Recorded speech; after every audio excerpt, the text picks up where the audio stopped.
Sahabat entrepreneur, salam hebat luar biasa. Wah, hari ini saya kedatangan tamu istimewa. Beliau ini kalau saya ngomong ini seperti kayak sesepuh di Indonesia. Usianya ini baru 26 tahun. 50 tahun yang lalu. 50 tahun yang lalu. 76 guys. Anda tahu nggak? Ini saya bicara sebentar aja sama beliau. Saya sudah mendapatkan banyak inspirasi dan motivasi yang luar biasa. Kita akan belajar banyak dari beliau setelah yang satu ini.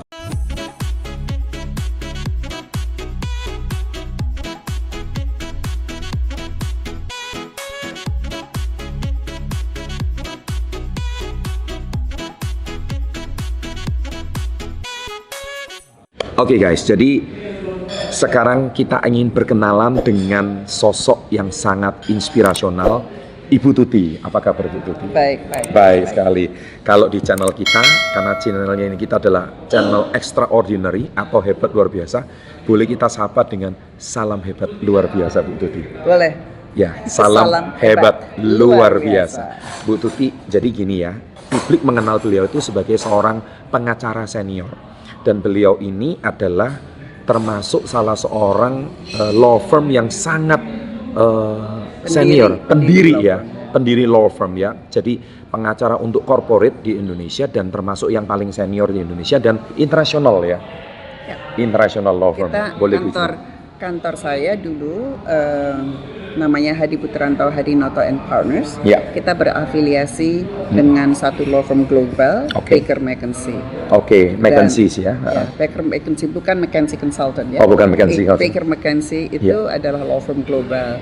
Nah, satu hal yang membuat kita barangkali beda dengan yang lain itu dari sejak awal kita mendirikan itu setiap lawyer di kantor mereka bisa meniti karirnya sehingga mereka juga bisa menjadi international partner.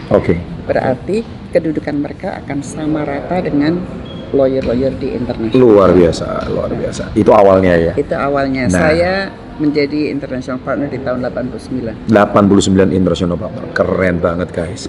Nah, sekarang gini nih, Ibu Tuti sendiri ini kan jarang hadir di media ya. Nah, bukan channel SP30 namanya kalau nggak bisa mengulik tokoh-tokoh yang nggak pernah muncul di media. Tapi kita tuh bisa belajar banyak kisah hidupnya guys. Nah, jadi ini kita mau dengar kisahnya beliau itu waktu masa kecil. Nah, ini Anda nggak dapat di media yang lain.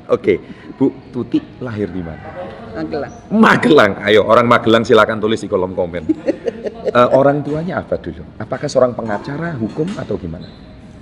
Kebetulan enggak ya. Kalau ibu saya hanya ibu rumah tangga. Tapi bapak saya memang pendidik. Oh, gitu. Memang seorang pendidik, guru gitu. Pendidik.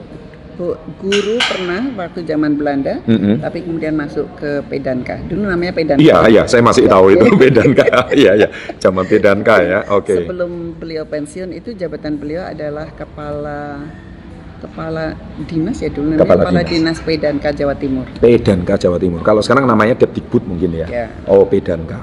Yang era tahun 50-an Anda pasti tahu Pedanka. Terus kenapa kok Bu Tuti akhirnya sekolah di mana? Singkat cerita SD sampai SMA itu sampai kuliah itu kemana aja? SD itu separuh di Jakarta, separuh di Surabaya. SMP separuh di Surabaya, terus ke Jakarta sampai SMA. Pindah-pindah itu karena ikut orang tua Karena ikut orang tua. Iya, gitu. Karena dinas pindah-pindah terus ya. Terus setelah SMA mau masuk Fakultas Ekonomi. Dan ITB ternyata nggak diterima, jadi ngambek lah gitu. Mau kuliah. Gitu. Jadi kuliahnya di mana akhirnya? Di Fakultas Hukum. Fakultas Hukum yang di mana? Di Surabaya kan di Jakarta? Di UI. Universitas Itu Indonesia. Itu pun karena sebetulnya dorongan bapak. Dulunya udah nggak mau. Marah. Tapi bapak saya bilang, masuk aja ke Fakultas Hukum. Jadi lawyer itu nanti sangat fleksibel, kamu bisa kerja sebagai apa saja. Saya marah lah, nggak bisa gitu. Tapi daripada di rumah juga diomel-omelin, betul. Akhirnya kuliah, terus saya bilang sama bapak, saya kuliah, tapi nanti kalau saya lulus ijazahnya buat bapak ya. Iya, ini yang sering saya ngomong di channel saya Bu. Jadi kadang-kadang anak-anak muda sekarang ini banyak bertanya gini, saya ini kuliah sukanya ini, tapi bapakku tuh sukanya ini. Jadi saya ini nggak sama gitu. Jadi Pak, saya harus gimana? Nah, rupanya udah dijawab sama Bu Tuti. Kadang misteri kehidupan itu kita nggak tahu. Kita ya. nggak tahu. Iya. Tapi kalau sekarang, andai kata saya hidup sekarang, tentu saya akan lebih berani mencari siapa saya. Karena jenis usaha sekarang itu sangat kreatif, sangat Iya, banyak. benar sekali. Dulu zaman saya kan Iya. cuma insinyur, Iya. ekonomi, Dokter Andes. dokter, wes. Iya, iya. Lainnya apa? Nggak kanggo. Nggak kanggo. Gitu. Iya. Nah, itu. Nah, jadi akhirnya setelah tamat Fakultas Hukum, itu istilahnya S1 ya. Terus S2-nya? Saya ke Amerika. Waktu itu Saya kami ambil master Master Hukum, ya di University of Washington. University of Di tahun berapa itu? Seattle. Tahun 81. 81 di Seattle waktu itu. Dan berapa tahun waktu itu lulusnya? 1 tahun. 1 tahun. Setelah itu comeback ke Indonesia. Setelah itu comeback ke Indonesia, saya mendirikan law firm yang pertama Yes. dengan Abang Buyung. Abang Buyung. Ya. Jadi ini semua orang seniornya Hotman Paris, guys. Semua orang tahu kan Abang Buyung, Iya. tapi nggak tahu saya. Betul, Adnan Buyung Nasution ya. Padahal yang kerja kita loh. Oh, ini nggak ada di channel lain, guys. Oke. Terus. Jadi nama law firmnya dulu Nasution Lubis Hadi Putranto. Oh ya, itu dia kisahnya ya. Oke. Terus. Tapi hanya berumur 3 tahun. Karena ya perbedaan prinsip, perbedaan visi, Iya. sehingga akhirnya saya dan Timbul Lubis keluar, Iya. mengundurkan diri. Ya. Kita mendirikan Lubis Hadi Putranto Gani Iya. LHGN. Ya.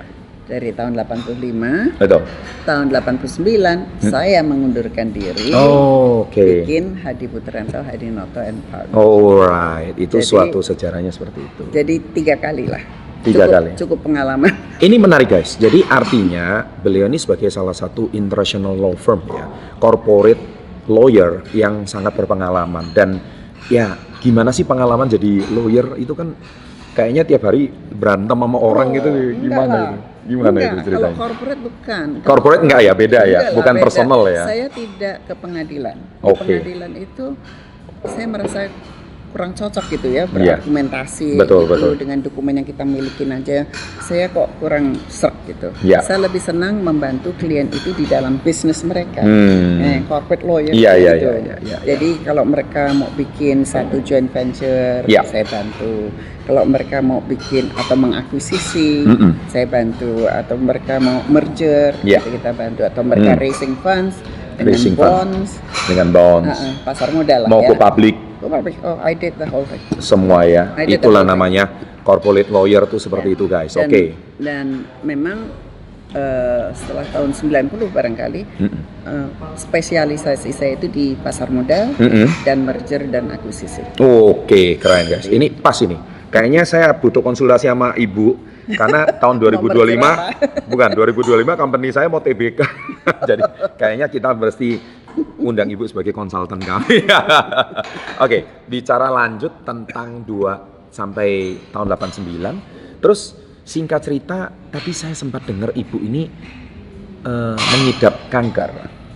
Ya, ini boleh di-share ke publik mungkin? Oh, boleh. Wah, luar biasa. Dan Ibu Tuti itu cancer survivor, guys.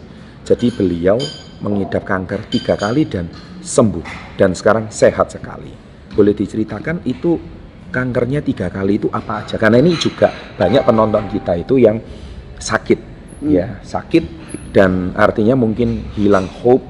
Sehingga mungkin mereka itu juga butuh inspirasi dari seorang senior seperti Ibu Tuti. Ya, understandable. Jadi mula-mula gini. Jadi waktu saya melakukan general check up di salah satu rumah sakit di sini, itu kemudian mereka dokter melihat ada satu lingkaran gitulah ya di sini. Satu black spot black gitu. Spot gitu. Tapi tidak kelihatan dengan jelas. Jadi diperiksa lagi masih sama juga. Itu bulan Februari. Lalu dokternya bilang, gini deh, gitu. Whatever it is, kita harus ambil. Karena lokasinya dan umurnya. Itu usia berapa? 50 berapa ya? Tahun 2000. Tahun 2000 tuh umur saya berapa? 47 lebih dong. 57. 57 tahun. Dan ini sangat inspiratif karena ini juga peduli untuk para wanita yang nonton channel SB30. Anda juga harus mulai sering general check up ya. Oh, yeah. Ya, itu penting sekali Yes, ya. yes. Supaya Anda tahu apa yang, karena badan udah puluhan tahun dipakai ya. Itu pasti ada something Dan gitu ya. stres. Dan stres waktu itu. Oke, lanjut terus. Stres karena kalau kerja sampai pagi. Iya. Terus kemudian kebetulan di bulan Februari itu saya harus ke Amerika. Jadi karena saya harus ke Amerika, saya pikir it's okay lah, mungkin saya harus dapat second opinion di sana. Iya. Siapa tahu kalau diperiksa di sana gambarnya bisa lebih jelas. Iya. Pergilah ke sana dan memang waktu saya masuk ke rumah sakit di sana ada rumah sakit khusus untuk breast cancer di Yes. sana. Saya ke sana. Deteksinya breast cancer ya atau kanker payudara ya waktu Iya. itu. Oke. Jadi waktu Itu saya semacam di apa? sana- Kista atau apa itu? No, it's cancer, it's malignant, it's Oke. jadi bukan kista, cuman kalau kista biasanya cuman bundar ya. Iya. Kalau ini ada akar-akarnya itu berarti dia malignant. Menyebar ya, malik ya. Iya. Oke. Jadi waktu diperiksa, terus gambarnya tuh emang beda sekali. Kalau di sini gambarnya emang kelihatan bundar gitu. Benar. Waktu di sana udah kelihatan kayak bintang laut gitu, ada gitu-gitunya. Tahun 2000 itu ya. Tahun 2000. Oke. Terus dokternya bilang, biasanya kalau tidak malignant tidak begini. But we cannot say for certain until we do a biopsy. Aku bilang ya oke, just do it gitu kan. Oke. Makan waktu 3 hari, selesai biopsi 3 hari kemudian kita dipanggil. Terus dia cuma ngomong, Tuti, sit down. Wah, udah ngerti lah kalau disuruh sit down berarti biar gua nggak kolaps kali denger berita apa gitu. I don't care. Yeah. Aku bilang gitu, just tell me. Yeah. Gitu. Ada anakku juga. It is malignant. And it is very, very malignant. The type which can spread very quickly. We Okay. cannot let you go. Oke. Jadi langsung hari itu juga dijadwalkan untuk saya dioperasi. Oke. Beberapa hari kemudian. Ya. Ya udah, jadi ya udah operasi. Terus aku bilang, terus habis ini mesti apa? Ya treatmentnya harus kemudian melalui kemo dan kemudian radiasi. Ya. Saya nawar itu total cycle daripada treatment itu berapa lama? 6 bulan. Oh nggak Oh, yo. bisa. Aku bilang nggak Iya, bisa. iya. Itu aku bilang saya mesti kerja. Iya, Gini. iya. Dia bilang there's no way. Cycle-nya tuh kalau orang cancer pasti segitu ya Pasti umumnya. segitu. Iya. Kalau mereka melalui 7 kali kemo dan kemudian radiasi selama 30 atau 35 hari Iya. saya lupa. Ya udahlah, kalau memang nggak bisa mau diapain lagi. Iya. But I have to go back to Jakarta. Alright. Karena kerjaan saya nunggu. Oke. Jadi selesai operasi di sana, saya kembali ke Jakarta. Iya. Saya kembali ke Jakarta sambil menunggu waktu untuk mulai dengan kemo di Singapura. Iya. Jadi saya langsung kerja. Oke. Nah, sebelum saya pergi, dokternya tuh cuma nanya gini, Tuti, what do you like best? Working. Heran kok ditanya gitu ya. Aku bilang, Hobinya apa kerja, guys? Kerja, aku Iya. bilang gitu. Then don't stop. Wow. Karena continuing your what you like best Yes. is part of the treatment. Iya, tuh dengar ya guys ya. Jadi nanti ada terjemahannya, aman aja. terus. Jadi oke, jadi saya senang aja. Saya sampai di Jakarta, saya balik, saya kerja sampai malam juga. Terus cycle-nya dilanjutin gimana tuh ke treatmentnya? Singapura, nggak apa-apa. Jadi setiap 3 I minggu see. sekali Terbang ke Singapura saya untuk terbang ke Singapura untuk hari kemo Jumat, di situ. untuk kemo Iya, di iya, situ. Hari Minggu saya balik. comeback. Hari Senin saya ke kantor. Iya, lagi. iya. Jadi nggak Happy pernah, aja. Ya, happy aja. nggak Dibawa apa-apa. happy aja ya. Pokoknya asal ke Singapura ada yang nemenin gitu, atau adik saya, Iya. atau anakku, atau Tapi itu suamiku. jaga makan nggak waktu itu? Dengan sendirinya nggak doyan. Iya betul guys. Lagi kalau orang sudah Mual. kena kan mual ya. Mual. Iya. Jadi di kantor dulu saya sediain apa namanya juicer, Ya. jadi bikin jus aja. Ya, ya, At least it give me energy. Iya. Jus segala apa jus gitu. Ini Luar biasa. Terus itu akhirnya setelah cycle pertama udah sembuh. udah Terus yang kedua, 5 tahun kemudian. ayo. Dokternya udah ngomong ini kalau malignant ada kemungkinan untuk kembali 5 tahun kemudian. Malignant soalnya ya. Dan kalau kembali itu biasanya dia bilang itu adalah di kandungan dan kemudian ke usus besar. Nah, Larinya ke situ. Prediksi dia benar sekali 5 tahun kemudian kandungan saya terkena. Ya. Jadi terus diambil tapi tidak perlu kemo. Tidak perlu hanya kemo. perlu pengobatan saja yang rutin. Lalu kemudian 5 tahun kemudian di usus besar saya ditemukan polip yang sampai sekarang 2 tahun sekali saya harus Periksa. periksanya setiap tahun, tapi 2 tahun sekali pasti dibersihin lah. Pasti dibersihin. Kurang lebih kayak gitu ya. Luar biasa. Jadi itu 5 tahun setelah yang pertama. 5 tahun ya. Jadi 2001 selesai. Iya. Terus 2006. 6. Terus kemudian 2010 2011 mulai usus. Jadi usus itu 2011. Guys, ini ibu ini luar biasa. Biasanya kalau sudah dengar kata kanker, itu orang udah down ya. Ibu ngalami down nggak sih waktu itu? Enggak, itu yang nggak boleh. Gitu. Nah, tuh denger ya. Itu yang tidak boleh. Begitu orang tuh kok dengar kanker terus orang sedih, terus kenapa saya, kenapa harus begini, kenapa gitu. Jangan gitu. Tidak ada pertanyaan kenapa saya. Just accept it, itu sama seperti kita sakit flu, sakit apa, get rid of it.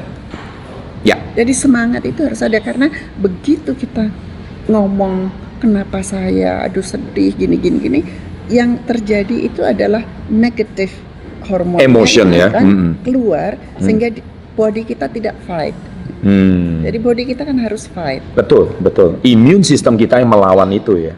Karena pada saat kemo itu badan kita, saya nggak boleh sakit. Jadi kalau lagi deket-deket gini Bener. saya pakai Masker. Iya, betul. Nggak boleh sakit. Ke salon aja potong kuku nggak boleh. Takut kalau terkena atau luka gitu, badannya nggak boleh luka. Jadi kita harus hati-hati hidup, tapi jangan kita di rumah. Saya bilang sama adik-adik saya dan kakak saya bilang jangan kamu sekali-sekali datang ke rumah saya dan bilang kasihan. Saya tidak mau dikasihani. Wush, itu loh guys. Ya, ini inspirasi bagi Anda yang sedang mengidap kanker. Apalagi anak-anak muda sekarang kan mungkin kesehatannya itu masih prima, tapi belum udah galau. Nggak boleh. Diputus cinta, diputus pacar, udah stres. Pekerjaannya gaji nggak kunjung naik. Ini anak-anak muda ini kalau denger Bu Tuti ini kayaknya berasa ketampar ini kayaknya. Ini permainannya udah nyawa loh guys. Tapi beliau itu masih bisa tersenyum. Spiritnya itu luar biasa. Saya menemukan banyak kemiripan orang-orang sukses ya. Itu ada di diri Bu Tuti. Karena beliau itu orangnya happy banget. Ya, itu luar biasa. Anda lihat senyumnya itu loh, enak banget. Ini yang harus dimiliki oleh generasi muda Bu Tuti.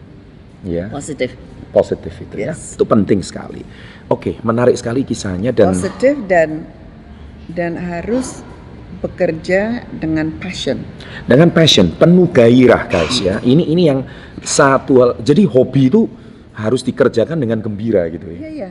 Semua pekerjaan. Dan saya selalu mengatakan tidak ada pekerjaan di mana 100% kita akan happy terus. Pasti nggak ada dong. Nggak ada. Kita pasti ada stresnya. Kalau lagi stres kan bikin marah juga. Benar. But at least tidak ada satu hari pun di mana saya tidak ingin untuk tidak masuk kantor. Oke. Jadi saya selalu merasa bahwa yes, I'm working, I'm going to see this client. Saya ingin ketemu dengan klien itu, apa yang saya mesti kerjain, apa masalah dia gitu. Iya. Jadi pikiran saya tuh selalu penuh dengan kesibukan. Ya. Kalau saya ngomong gini, Bu, lebih baik capek kerja daripada capek nganggur gitu. Iya bener banget. Bener banget ya. Bener banget. Nganggur capek loh. Oh capek banget. Udah nggak kerja apa-apa nganggur juga. Iya, itu dia. Oke, ini tips yang sangat menarik sehingga beliau itu bisa 3 kali kritis tapi beliau itu bisa lewat. Itu hal yang luar biasa. Oke, dan ini yang paling penting guys. Jadi beliau ini baru-baru saja diangkat sebagai local president salah satu organisasi non-profit itu bernama Unity in Diversity, UID. Dan hari ini kita diundang dan beliau baru saja dilantik tadi pagi guys. Congratulations Bu. Ya, selamat ya. Sudah menjadi local presidennya. Boleh diceritain sedikit apa itu UID? UID itu satu yayasan nirlaba non-profit. Baik. Yang banyak bergerak di bidang sosial ya, di bidang sosial yang mencoba untuk memperbaiki better world. Ya, better world, dunia yang lebih baik. Dunia yang lebih baik. Ya. Ya. Dunia yang lebih baik yang bisa dilakukan dengan berbagai macam sesuai dengan SDG ada 17 ya. Oke. Ya. Jadi kita inginnya tuh dunia harus menjadi dunia yang lebih baik. Oke. Masyarakatnya juga bisa lebih baik, Ya. lebih akur. Gitu. Lebih akur. Jadi beberapa gap yang kita temukan antara regulator, pemerintah, business society, dan NGOs. NGOs. Kebanyakan kan beda pandang tuh. Iya. Kita coba untuk menyatukan mereka sehingga mereka bisa lebih mengerti satu sama lain, sehingga mindset mereka menjadi berubah, cara pandangnya, sehingga bisa menjadi pemimpin yang lebih baik. Oke, a better leader ya for this world ya. Jadi ini suatu hal Better yang world, better business. better world, better business, better culture. Better culture. Ya, ini hal yang sangat menarik. Jadi UID ini berdiri tahun berapa?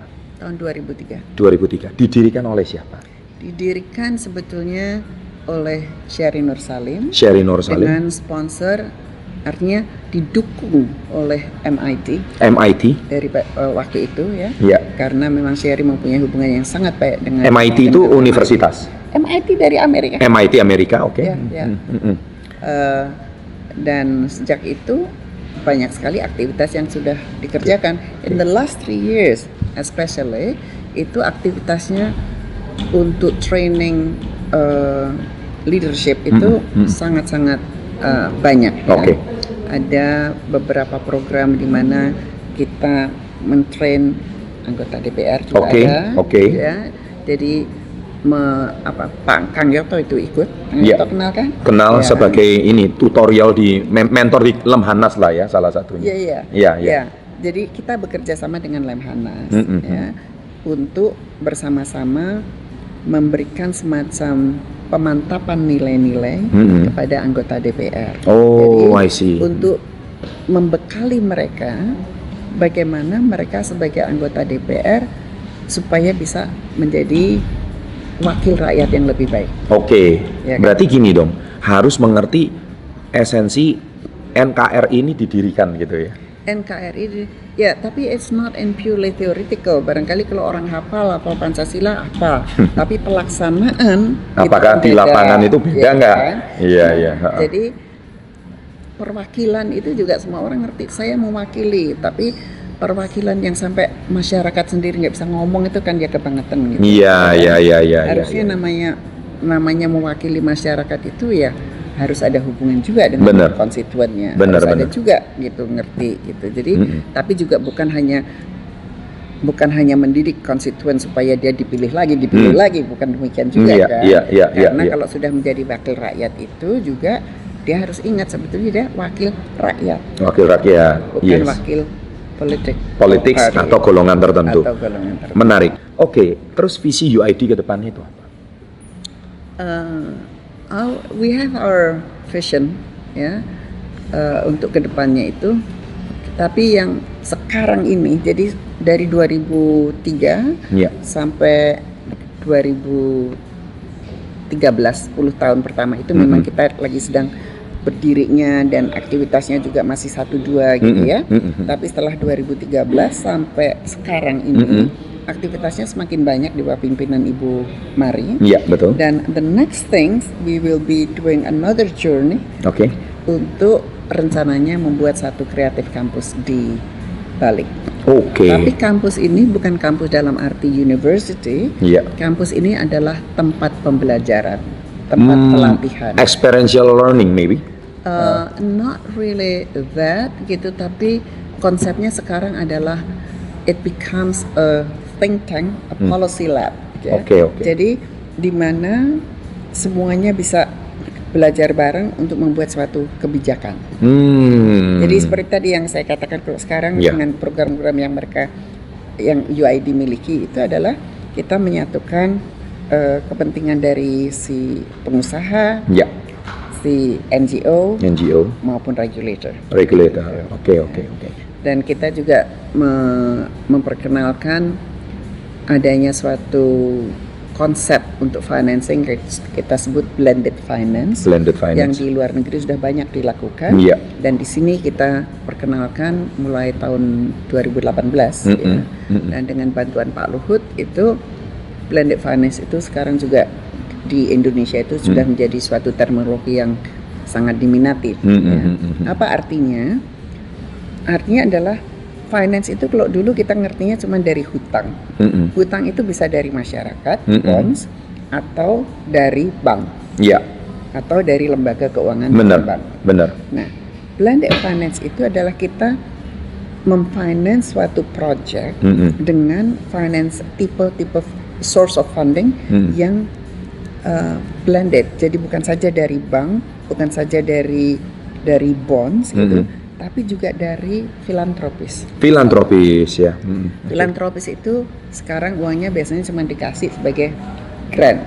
Iya. Ya kan? Betul. Tapi kalau untuk satu project, misalnya project yang dianggap SDG atau green, sekarang kan kita semuanya harus aware terhadap SDG ya. Karena sampai ini pesan mungkin juga untuk penggemar channel Success Before 30. Itu adalah bahwa semua aktivitas kita sekarang itu harus mengacu kepada SDG. Ya, jadi harus semuanya sustainable.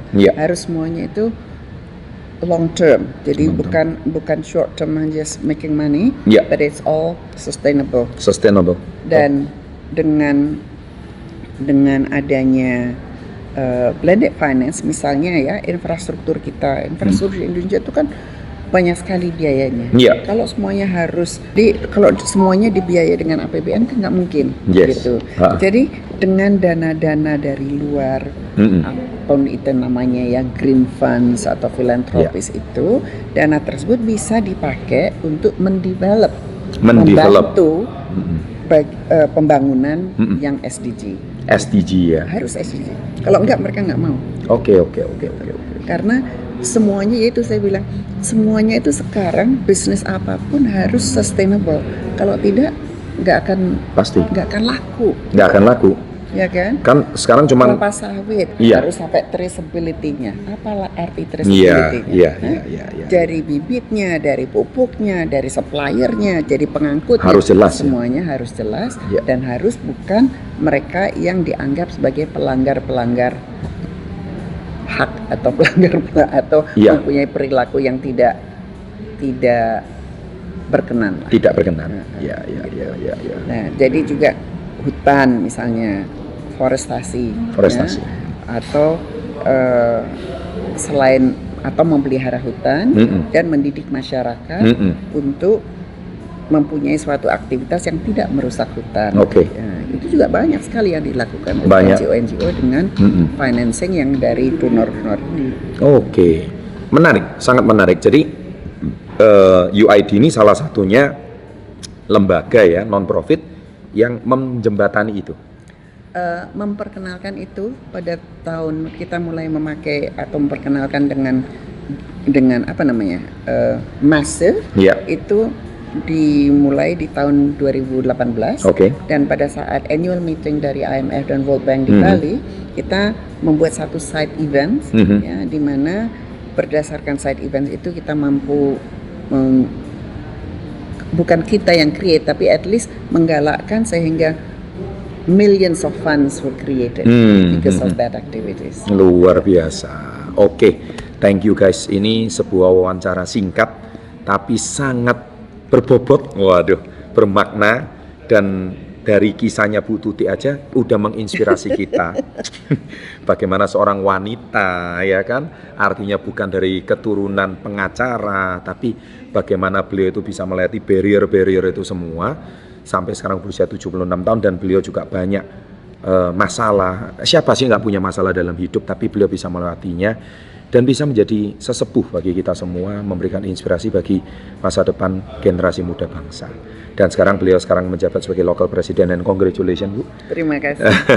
Doanya aja supaya kita bisa mencapai cita-cita yang lebih tinggi lagi. Luar biasa, kita doakan UID sukses dan cita-citanya baik untuk bangsa Indonesia, dan semoga kebinekaan ini dijaga dengan baik, unity in diversity, dan tetap bersatu meskipun penuh dengan perbedaan. Berbeda-beda tapi tetap satu jua, itulah slogan Bhinneka Tunggal Ika.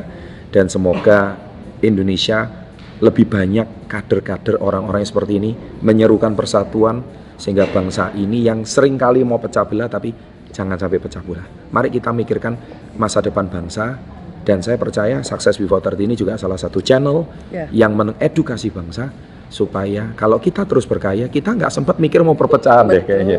Berkarya, bekerja keras, kalau semuanya makmur, semuanya sukses, kita malah mikirkan apa yang kita bisa berikan ya. Bukan menguntungkan diri sendiri ya. Karena berbisnis sekarang jangan mikir diri sendiri. But you also need to kolaborasi ya. Sehingga itu yang dibilang sustainable itu begitu. Sustainable ya. Jadi benar. kalau dulu pokoknya beli murah itu petani ini kalau jual lebih paling murah yang ini. Kalau bisa ditekek gitu ya, dikorok gitu ya. Kalau sekarang tidak. Yes. Jadi harusnya petani juga mulai diajari bagaimana dia memilih bibit yang benar. Oh iya. Bagaimana dia memupuk yang benar supaya hasilnya lebih baik. Karena kalau hasilnya dia lebih baik, harganya lebih mahal, saya jualnya juga lebih enak. Luar biasa. Jadi kita sama-sama hidup senang. Sama-sama itu senang. Terima kasih guys ya, terima kasih Bu sudah bersedia diwawancara di channel Success Before 30 dan saya percaya kata-kata Ibu tadi itu sangat menginspirasi ya. Dan bagi Anda yang nggak mengerti ada subtitlenya kata-kata Ibu tadi dalam bahasa Inggris dan bisa dimengerti oleh Anda semuanya.